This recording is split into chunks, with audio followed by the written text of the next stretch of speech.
So a lot going on this week. What do Tremendous. you see as the most important from a market's perspective? Well, I still think that the most important issue with a little bit longer time horizon is going to be the evolution and what we eventually get out of tax reform and the tax reform debate in the U.S. There's a lot of global competition for what's the most important thing, but if you had to pin me down, I'm going to focus on that issue. And obviously, we were getting a lot of information with last week's release, the events that we expect this week. So this will continue to be a big focus for investors. And where do you think tax reform will fall out, or what are the options? So it's easier to answer the second question than the first because no one really knows. This is the beginning of the process. And so now we have the details. Now the lobbying efforts kick in. We don't really know what we're going to get this week. Later, we think we'll get something out of the Senate, may push into next week. And that's really important because what we have today, and now we have some real details, and we're sinking our teeth into those details. It's important not to overemphasize the current state. Already that's begun to change. You had Brady's amendments that have already gone through. So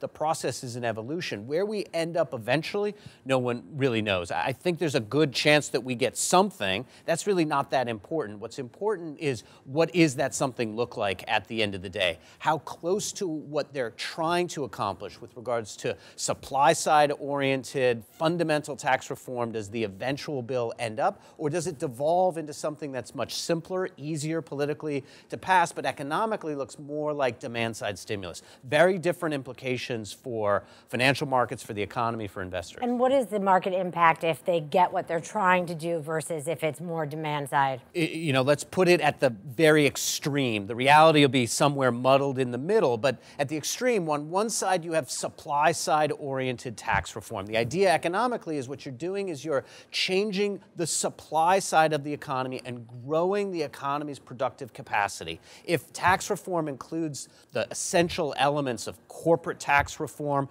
corporate tax cuts, investment spend, those are elements that really drive to the heart of trying to encourage incentives around the supply side of the economy. The economic impact of that is, remember, this is an economy that is late cycle. As Richard was on earlier, that cycle may have a lot longer to roll, but it's later cycle. So as we can see in the labor markets, there's a tightness to the economy. If you expand the supply side, you can potentially even extend the cycle, reduce inflationary pressures. That's because supply side is increasing.